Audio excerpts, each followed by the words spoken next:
bienvenue dans ce nouvel épisode. Aujourd'hui, tu nous as ramené une voiture mythique. Mythique, ouais. On peut le dire, hein, quand même, elle a l'histoire un petit peu la voiture. Même si là, voilà, elle a ses caractéristiques à elle, bien particulières d'ailleurs, hein, et on va vous en parler au fil de cette vidéo. Donc est-ce que tu peux nous présenter ce que tu nous as ramené aujourd'hui? Alors c'est une Nissan 350Z de 2004, du coup c'est la phase 1, qui a 280 chevaux, qui est équipée du V6 3,5 litres. Un moteur assez connu sur ces véhicules-là. C'est le seul qui a été mis sur devant. C'est ça. Après, il y a diverses phases, mais... Oui. Mais de toute façon, c'est un qui va très bien sur ces voitures-là. Et qui, on le connaît. Qui chante très très bien. Ouais, le V6 Atmo, il est phénoménal.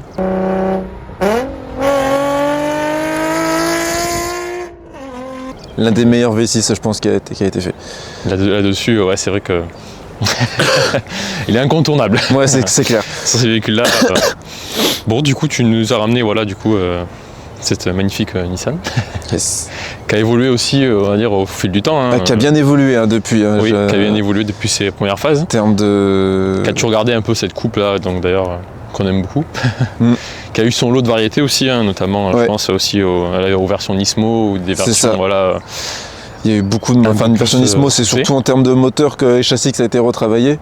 Oui, tout à fait. Après, en termes de carrosserie, ça restait assez basique. Oui, tout à fait. On se prend pas trop la tête. Elle garde son charme. C'est ça. Durant ces années-là, elle a gardé tout son charme. Donc du coup, c'est un véhicule que tu as depuis combien de temps aujourd'hui? Ça fait un peu plus d'un an et demi. Presque là, j'entame ma deuxième année avec. Ok. Du coup, elle a 200 000 bornes. Ça fait un peu beaucoup, on va dire. Mais avec de l'entretien, ça roule. J'ai eu zéro souci. J'ai déjà mis 40 000 bornes dedans. J'ai eu zéro souci. Vidange fait tous les 10 000. À surveiller toujours de temps en temps le niveau d'huile. Parce que ça consomme de l'huile, quand même, mine de rien. Les moteurs Atmo qui montent dans les tours, c'est connu pour boire des litres d'huile. Mais non, j'ai zéro souci avec. Oui, même après 240 000 bornes. Après, du moment que comme moi je dis souvent aux gens que je connais du moment que c'est entretenu, que la voiture est suivie, que les réparations sont faites en temps et en heure, il n'y a pas de raison d'avoir de problème. C'est pas un pur tech, du coup ça va. Ça, il n'y a pas de problème. Mais non, c'est vrai que du moment que c'est suivi en temps et en heure, et puis même encore, on le voit aujourd'hui même sur les voitures qui commencent à être plus tirées, on va dire, même dans les générations là où Youngtimer un peu, souvent elles sont bornées et c'est pas pour autant que ça marche pas.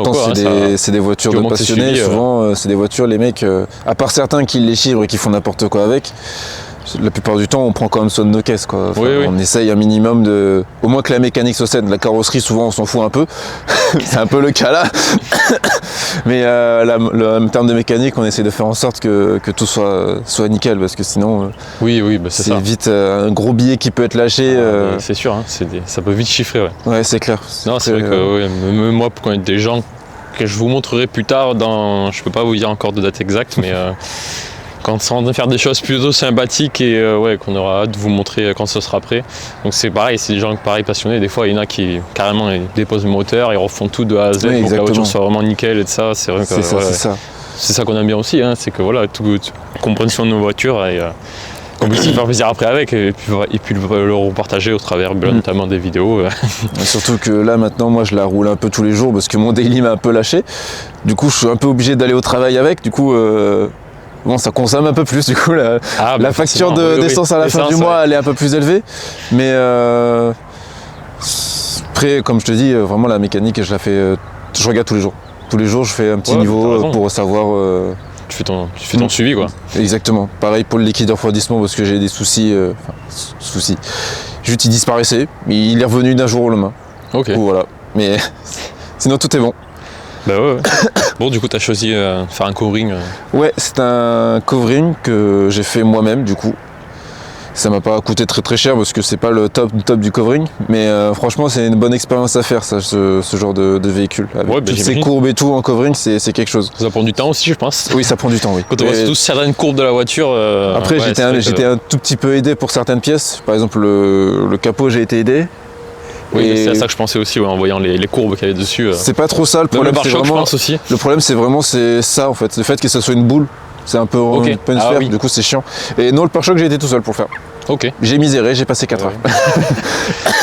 Ouais, après ça prend du temps, mais au fil, après t'apprends. Au final, après il y a des défauts, hein. C'est sûr, comme tous les coverings, il y a forcément un défaut quelque part. Oui. Mais moi je suis assez fier du mien que j'ai fait en tout premier, quoi. Mais ouais, pour l'avoir fait tout seul, enfin, Ouais. même si ça a été un petit peu aidé, mais bon, même pour avoir fait globalement là, J'ai fait 80% du covering tout seul. Donc, Sauf les rétros, parce que les rétros en covering, c'est pas possible. C'est possible, mais c'est juste chiant. Non. Après, oui, après c'est un choix. Donc, du coup, dessus, c'est des ressorts courts dessus. Ah non, là-dessus, on est parti sur du combiné directement. Okay. Pour arriver aussi bas, c'est combiné.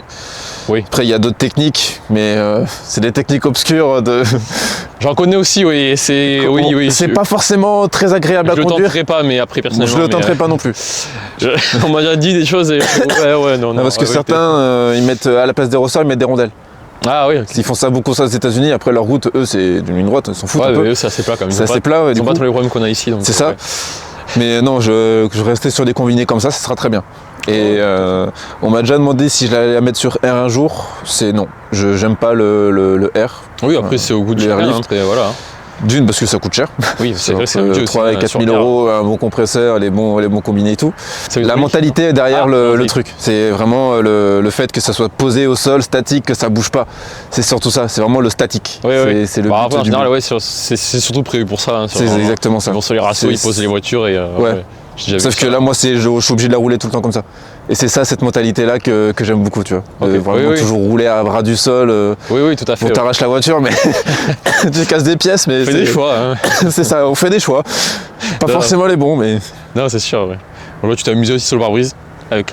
Ouais, je fais quelques petits stickers des marques entre guillemets, tu sais, un peu underground que j'ai mis dans la voiture, des petites pièces, tu vois. Ouais. Pommeau de vitesse, la petite peluche à la con, tous ces trucs là, tu vois, la ligne, et des personnes qui m'ont aidé à faire et le groupe, tu vois, le crew en général. Hein. Ouais, tout à fait. Ouais, c'est bien. Je me suis amusé. Je trouvais ça encore une fois aux États-Unis. Ils font tout aux États-Unis de toute façon. Suivez des Américains, arrêtez de suivre des Français. C'est vrai que les Américains, oui. Sauf la rubrique auto. Oui. Faut la suivre. Ça, vous pouvez nous suivre, il n'y a aucun souci. Ouais. Ce qu'en plus, là, on prévoit de belles choses cette année, donc ça pourrait être très intéressant à suivre. Je pense notamment à ton pote aussi, qui en a une aussi. Oui, c'est vrai. Que j'ai déjà vu en vrai, que j'ai pas encore eu l'occasion d'échanger avec lui, mais il m'a parlé que tu l'avais croisé. Ouais, je l'avais vu, mais j'ai pas échangé avec lui, et c'est vrai que la sienne est très belle aussi. Ouais, on a fait un gros taf dessus pour réparer parce qu'elle était bien chibrée la bagnole. Ah ouais. Ouais, il a fait un aquaplaning, il a fini dans un fossé, quoi. Bon, ça pardonne pas. Ouais, mais c'est vrai que maintenant qu'on elle est, on dirait pas. On dirait pas. Et pourtant, elle est pas parfaite. Ouais, elle est déjà bien comme elle était quand je l'avais vue en vrai. Ouais, franchement. Mais c'est vrai que ça fait un joli, une jolie coupe, ça fait vraiment une voiture franchement, agréable à regarder. Elle n'a pas vieilli. Hein. De 2004, celle-ci, la phase 1, elle n'a pas vieilli. Hein. C'est fou. Hein. Puis honnêtement, on n'en voit pas tant que ça. Enfin, il y en a qui roulent, hein, mais honnêtement, moi, pour rouler tous les jours, c'est pas la voiture que je vois. Mais on n'en voit quasiment pas tous les jours. C'est comme les GT86, il y en a beaucoup sur les rassemblements. Oui, voilà. Mais après, sur la route, on n'en croise pas. Du coup, on commence à voir un peu plus de détails, notamment des jantes que tu nous parlais juste avant. Les jantes race, du coup, qui sont d'origine en soi. Ouais. C'est des jantes forgées. C'est ce que je vois, il y a la référence dessus, c'est marqué fort. Ouais, c'est ça. C'est du race, du coup, c'est japonais, hein, franchement, c'est quali. Hein. Même si là, elles sont un peu mangées, parce que les anciens proprioles ont fait n'importe quoi avec. Hein. Je ne sais pas ce qu'ils ont fait. La voiture, je sais qu'elle a pris des coups avant que je l'achète. Ouais. Mais les jantes allégées comme ça, elles sont nickel. Franchement, juste à les rénover, c'est parti. Avec les petits étriers, j'aime bien. Ouais, étrier Brembo, pareil d'origine. T'as certaines phases, étrier d'origine, vraiment basique, comme on a sur toutes les voitures. Ouais. Et là, vraiment, c'est un pack Brembo. C'est un peu comme des options d'époque. Une option, voilà, merci, j'avais plus le mot. Du coup, c'est une option Brembo, pareil, qui est d'origine dans le catalogue. Ouais, c'est cool. Du coup, ça freine bien. Ça freine vraiment fort. Ouais, mais c'est bien sur ces caisses. Souvent, vous avez des caisses un peu ouvrières, comme tu disais, un peu plus standard. Et après, sur ce qu'on prend, c'est toujours pareil. Hein. C'est toujours, on va dire, au premier qui l'achète, qui choisit les options. Après, c'est ceux qui prennent la manette derrière, qui avec les euros. Après, il y en a quand même beaucoup qui ont pris l'option avec les Brembo. Il y en a j'en vois très peu avec les étriers basiques. On va dire. Je pense que c'est mieux. Ouais, c'est quand même mieux. Freinage et ça, surtout pour avoir la puissance que ça fait. Après, s'ils ont mis des étriers d'origine aussi, je pense que ça freine quand même. Hein. Mais avoir du Brembo, c'est pas non plus de refus. Quoi. Franchement, s'il faut faire un freinage d'urgence, je suis content de les avoir. Ouais. Ça freine quand même assez sec. Ouais, tout à fait. Ouais. Tout à fait. Même si du coup, faut pas se faire avoir parce que les plaquettes, c'est pas les mêmes. Bah oui, du coup. Nombre de fois où j'ai des retours, bon bah c'est pas les mêmes plaquettes. Bon bah on rachète. Ah oui, c'est sûr, faut être renseigné avant. Ouais, faut savoir, faut pas se... En fait, faut se faire avoir une fois avant. Comme ça, tu peux plus te tromper. C'est ça, ouais, je crois que c'est toujours comme ça. C'est quand tu te fais avoir une fois que après tu corriges le problème. Oui, c'est sûr, c'est sûr. Bon, je vois que t'as le toit noir. Ouais, pareil, c'est un montant de porte là brillant. De quoi? Je sais pas si ça se verra. Ton petit montant là. Ouais, c'est pareil. Bah, en fait, j'ai fait un bandeau en covering que j'ai mis. En fait, dans la voiture, j'ai mis des petits détails pareils de cette couleur là. En fait, c'est un noir un peu brillant galaxy avec des petites paillettes. Et pareil, le petit montant là, je l'ai fait pareil. J'ai fait le volant et un petit truc dans l'intérieur de la console centrale.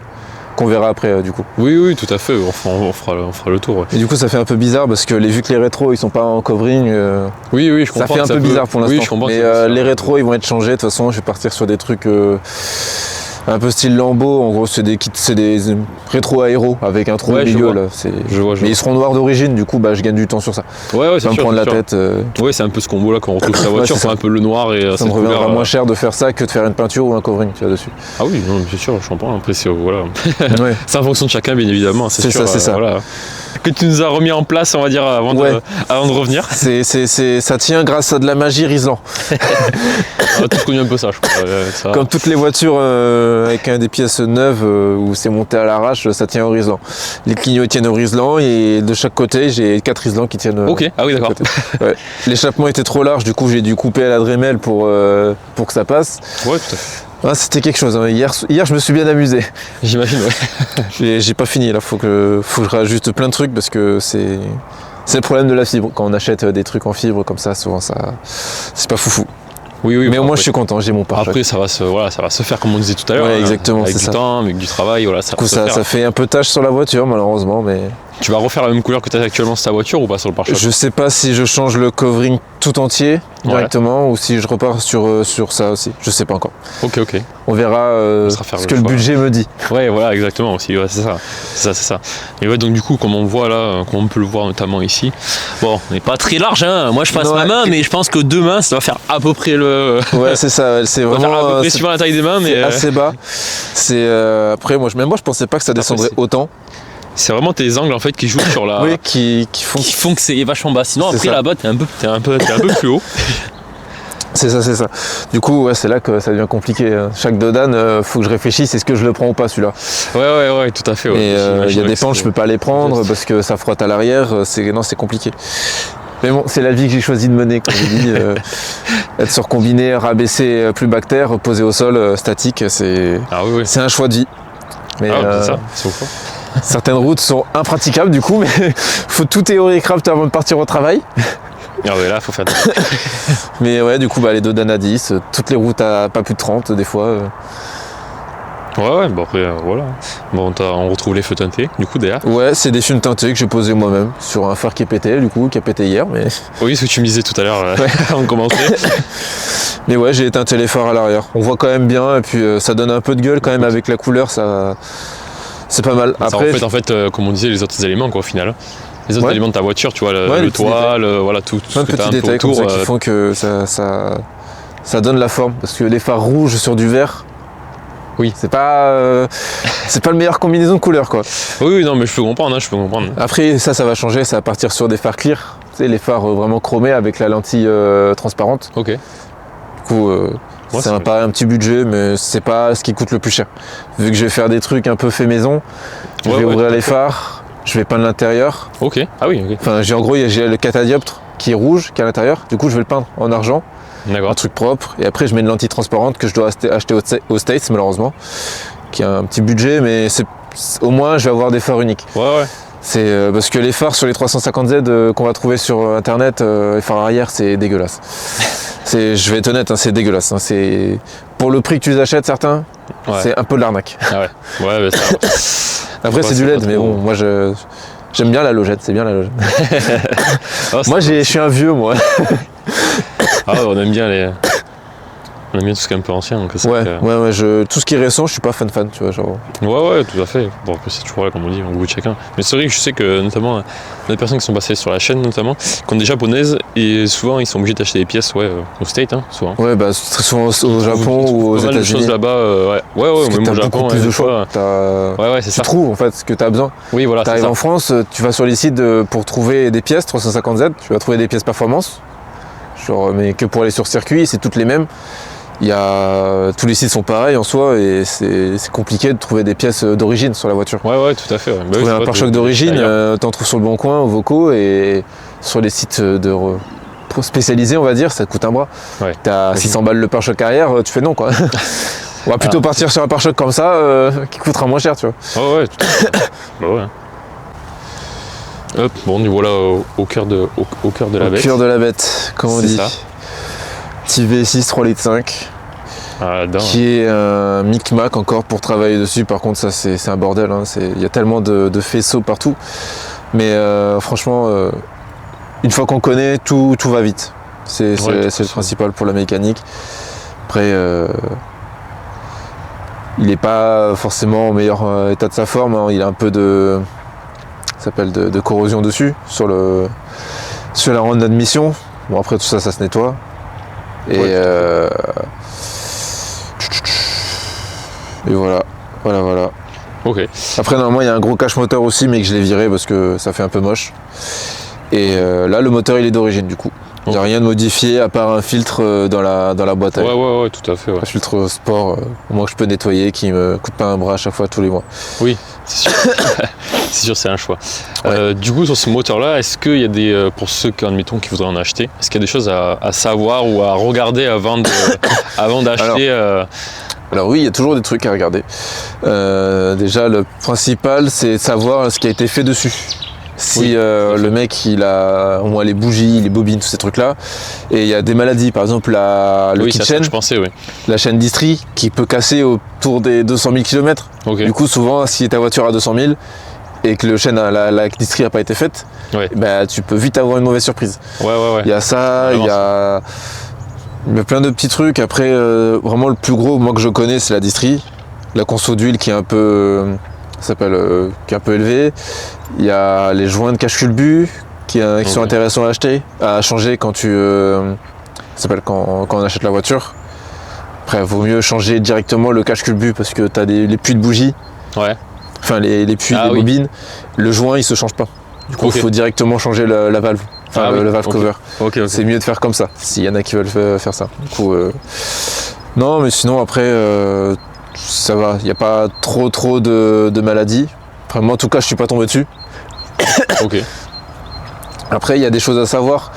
Par exemple, si on met de l'éthanol dans la voiture, la jauge à essence, ça va pas comprendre. La jauge à essence, ça va te dire t'es à 0 ou t'es plus bas que ce que t'es réellement. Du coup, faut pas être surpris si on met de l'éthanol. Et pour ça, faut démonter la pompe à essence et le flotteur. Parce qu'il y a pour équilibrer. Oui, tout à fait. T'as un flotteur derrière le petit siège passager et la pompe à essence derrière le conducteur. Ou inverse, je sais plus. Et ça, faut les nettoyer par exemple. Faut nettoyer le petit truc qui lie le flotteur. Mais sinon, moi, j'ai pas eu de maladie dessus. Parce que vu que c'était tenu par un garagiste, tout était bien. Ouais, si ça a été fait. Après, je crois qu'il y a aussi les poussoirs souvent qui ont un petit peu de jeu des fois, qui prennent un peu. Du coup, à changer. De toute façon, quand on a la voiture, il faut faire une petite révision. Faut pas hésiter à ouvrir, au moins sortir le plénum. Enfin, le plénum, la rampe d'admission, du coup là. Faut pas hésiter à la sortir, voir s'il y a de l'huile dedans, par exemple. Parce que les vapeurs d'huile, mine de rien, c'est le genre de truc qui peut vite encrasser le moteur. Ouais, puis vu que c'est la partie, on va dire, supérieure, tu vois pas trop. C'est vrai que ça prend pas mal ce qu'il y a en dessous. Ça prend une grosse place. Donc, si on l'enlève, déjà, on voit mieux, déjà, voilà. C'est ça. C'est au niveau des cache-culbut, au niveau des bobines, c'est vrai que. C'est compliqué. Ça donne déjà une vue un peu, voir comment c'est déjà. Exactement. Parce que pour changer les bobines, là, tu vois, faut déplacer les harnais. Je vois ça. Les faisceaux, tout ça, c'est chiant. Alors que tu vires ça. Déjà, tu vois ce que t'as sous les yeux. Ouais, c'est ça, Bon, ben voilà. Oui, du coup, à l'intérieur, Bon, ça fait vieux, hein, ça date de 2004 quand même. Mais après, moi, j'ai pas besoin de beaucoup plus d'informations, enfin, beaucoup plus de choses que ça. Ouais, t'as ce qu'il faut, quoi. J'ai contour, vitesse, température eau, La température huile, je crois. Non, tempé eau. J'ai jauge à essence. Et après, j'ai un petit mano qui permet vraiment de gérer plein de choses. Ok. Ah oui. Qui me permet de gérer voir ma vitesse, ma conso, surtout la conso qu'on a utilisée. J'ai pas de conso en temps réel comme sur les BM malheureusement, c'est un peu dommage. Mais après en termes de conso, on est autour des 10, 15 litres au 100. Ok. C'est entre ces deux là. On peut descendre un petit peu en dessous de 10, mais après faut vraiment être en 6ème à 90 encore là à la rigueur ça va. Ah oui. Ok. Et régulateur de vitesse, du coup on peut rouler comme un papy. Ouais. Ouais, voilà. Tranquille quoi. Et dessus tout est d'origine sauf le pommeau de vitesse du coup qui est modifié. Les sièges sont d'origine, sièges chauffants. Ouais, les options. Ouais, petites options, mais pas besoin de beaucoup plus en soi. Des petits détails brillants qu'on retrouvait tout à l'heure. Ouais, c'est ça. Parlait du sur le montant. Du montant. Là, sur le volant et sur le volant. Et la petite console centrale au niveau du poumon, ouais, on les voit bien. Si on fait un covering du coup. Ouais, c'est bien.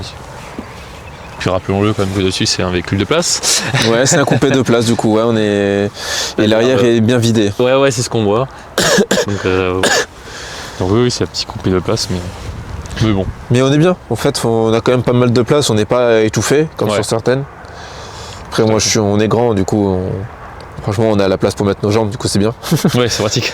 En passager, tu vas voir, tu vas vraiment être. Tu peux t'allonger presque. Ouais, on va vivre ça, hein. Le petit rappel Z, hein, j'aime bien. Ouais, il y en a un peu partout, sur toute la voiture, sur le volant. Là, les... Alors, je crois que certaines, il les avait à l'arrière aussi, je me semble. Oui, en fait, normalement, c'est sur la barre anti-rapprochement qui est à l'arrière. Ah oui. Attends, je vais ouvrir le coffre. Bon, par contre, je dois ouvrir le coffre de manière non conventionnelle. Ah oui. Vu que j'ai pas encore le bouton sur le pare-choc arrière. Voilà, le truc vidé. Oui, effectivement. Du coup, normalement, et sur les plastiques qui sont ici, tu as le Z qui est ici aussi. Oui. Donc là, ouais. Du coup, là, la voiture, elle est vidée. Elle est vidée, ouais, ça se voit. Elle est vidée. C'est surtout les plastiques qui tenaient un peu mal. Tant la voiture, elle a 20 ans maintenant. Plastique qui commençait un peu à faire la gueule. Du coup, j'ai préféré les vider plutôt que ça vibre, ça va comme ça partout à chaque fois. Ça, avec le temps. Et du coup, j'ai plus de roue de secours parce que ça prenait de la place.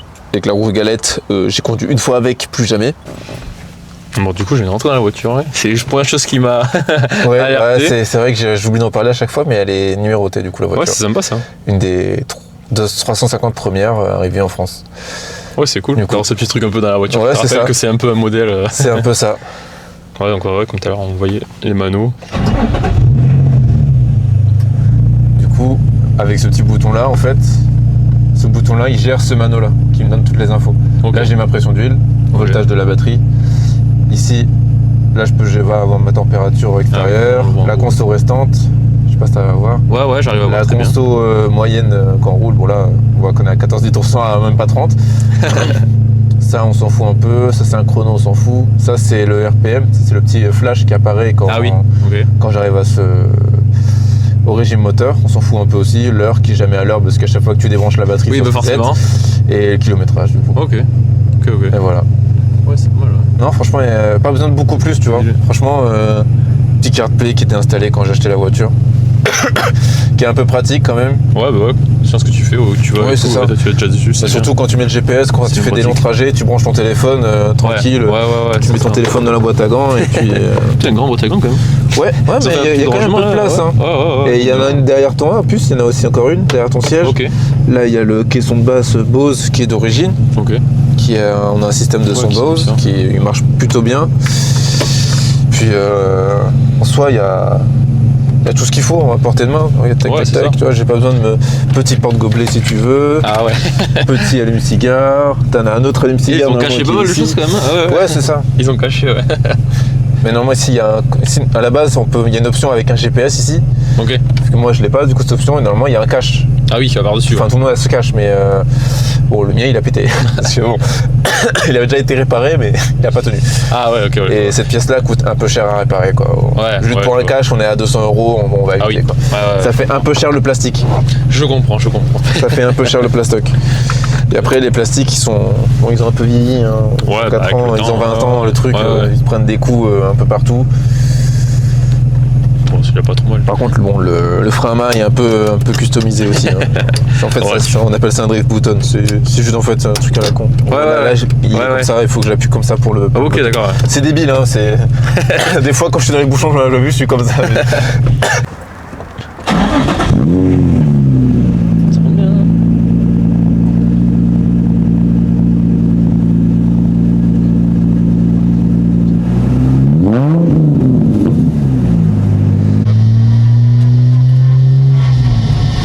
T'entends bien quand même.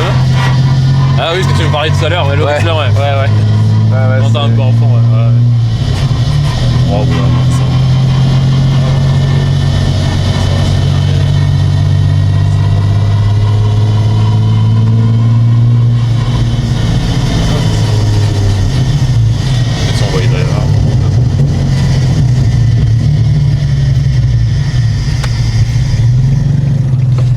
C'est vrai que... Ouais, je comprends, t'amuses bien. Bonne sonorité. Ah ouais, un petit rebord. Voilà, la vie que j'ai choisi de mener, c'est ça. Ouais. C'est tout le temps ça, du coup.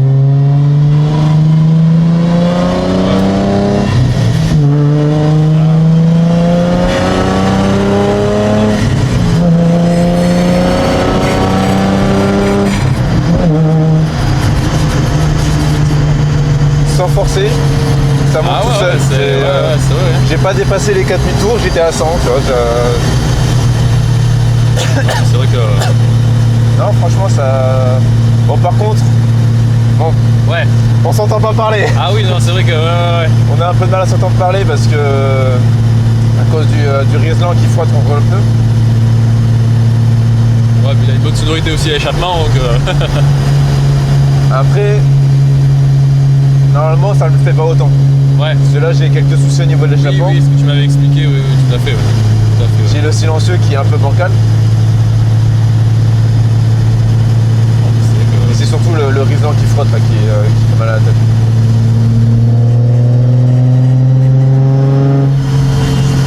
Et mine de rien, là, je suis en 5ème. J'ai quand même de la relance.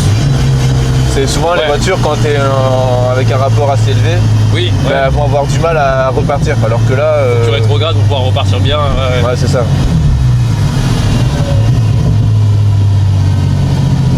C'est vrai que... Les gens savent pas mettre un plus un clignotant, c'est Ouais, ça, c'est sûr. Mais c'est vrai que...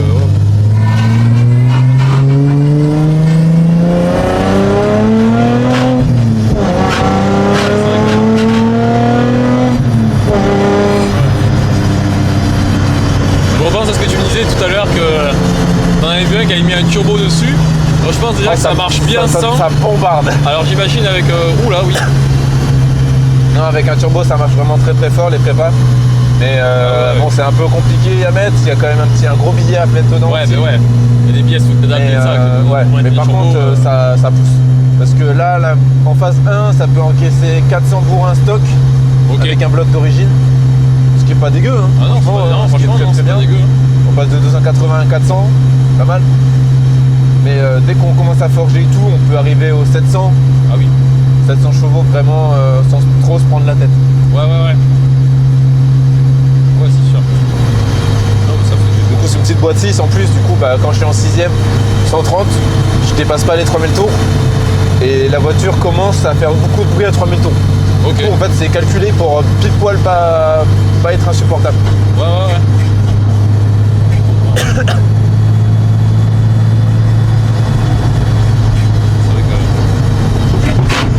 Ah ouais. Ah là on n'a pas les mêmes routes en plus là ici là je crois là. Ah moi je préfère ces routes là que les routes de chez moi. Hein. Ah oui tu m'étonnes. Oui moi aussi je confirme oui parce que moi j'aurais des routes comme ça tout le temps mais je serais trop content.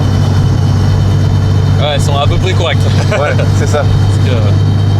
C'est le problème quand on fait du statique comme ça. C'est les routes, on est vite limité par où est-ce qu'on peut passer quoi. Oui. C'est sûr.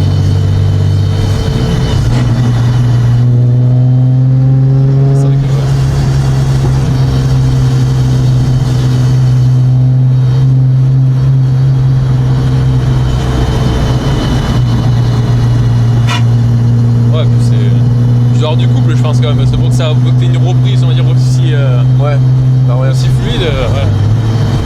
peu vraiment dans un état catastrophique, là c'est pas agréable.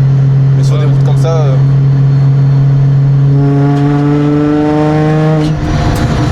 Ouais, tu sens que ça rebondit un peu, mais genre ça va, c'est pas. Il y a pire quoi. Franchement.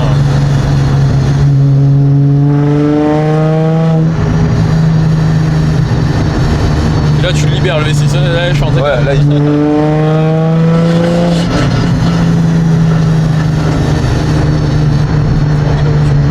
Pourtant je suis en 4ème quoi. T'as vu la relance? Ah ouais, ça repart direct. Hein.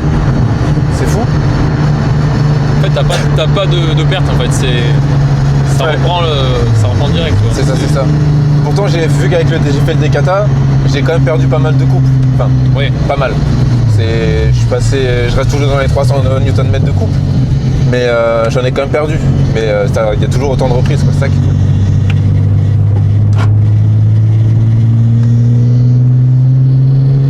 Vu que la voiture est vidée quand même à l'arrière, ça résonne pas mal quoi. Oui. Elle va dire inconvénient, mais comment dire, même sans que ça soit vidé, ça résonne quand même beaucoup. J'imagine. Y a pas, c'est pas vraiment isolé. En fait, tout l'habitacle ici est isolé. Ouais. Vite fait, on va dire. C'est vraiment très minime. Mais l'arrière, il y a rien qui isole. Il y a pas de plaque de goudron qui isole.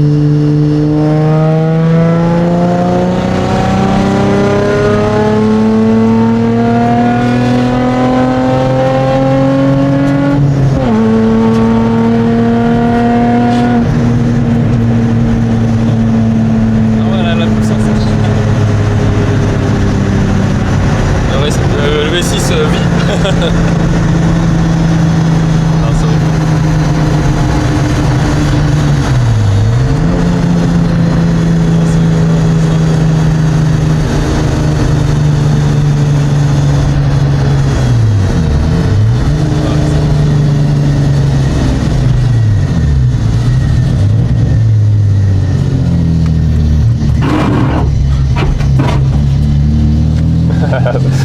Ça me fait toujours autant rire. En fait, je suis terrifié, mais en même temps, je suis mort de rire. Ouais, tu sais le truc. Parce que moi, je me dis, est-ce que j'ai perdu le pare-choc sur la route? Ah oui. Et après, je regarde le rétro, je fais non, bah c'est bon, c'est parti.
Bah écoute, merci de nous avoir emmené ta voiture. De rien, ça fait toujours un plaisir de présenter l'auto. Et de nous la présenter. C'est vrai que c'est des voitures qu'on voit pas souvent, donc du coup c'est vrai que c'est toujours agréable qu'il y ait des personnes qui puissent se rendre libres comme toi pour venir nous les présenter. Vu qu'en général tout le monde aime ces voitures, tout le monde veut nous les présenter, donc du coup c'est vrai que c'est cool. C'est la passion auto. C'est ça. Et non, oui, si jamais vous avez des voitures à venir présenter, n'hésitez pas, ça serait avec un réel plaisir. Vous pouvez me contacter sur Instagram notamment, je suis assez réactif. Voilà. On a une page Facebook maintenant, alors assez fait récemment, mais le temps que la vidéo sorte, voilà, ça sera un peu en décalé. On a ouvert ça, on a eu des demandes quand même, donc du coup voilà, ça fait toujours un plus à apprendre. Voilà, donc on affichera aussi également ton réseau si les gens ils veulent te suivre, suivre la voiture. Si jamais ils ont des questions à te poser. Après, moi, je suis pas à la course au oui, tout à fait. Mais bon, c'est toujours sympa. Je sais qu'il y a toujours des gens qui aiment bien suivre le projet ou voilà, parler de la voiture en général, c'est quand même pratique. Parce que mine de rien, à force d'être dedans, bon, on commence à connaître un peu tous les sites pour trouver les pièces, tous ces trucs-là. Du coup, les gens, c'est pas mal de monde qui viennent m'aider, qui viennent me contacter pour savoir où est-ce que j'ai eu ça, où est-ce que j'ai eu ça, où est-ce que je peux les conseiller sur un autre truc, tu vois. C'est de l'échange, c'est ça. Voilà. Surtout les nouveaux possesseurs de 350. C'est ça. Souvent, ils cherchent à voir un petit truc, tu vois. Du coup, si ça peut aider. Hein. C'est ça. Ça fait toujours plaisir. En tout cas, merci d'être venu. De rien. Voilà. C'était un plaisir. N'hésitez pas à vous abonner, à aimer si ça vous a plu. Et puis moi, je vous dis dans une prochaine vidéo. Merci à tous.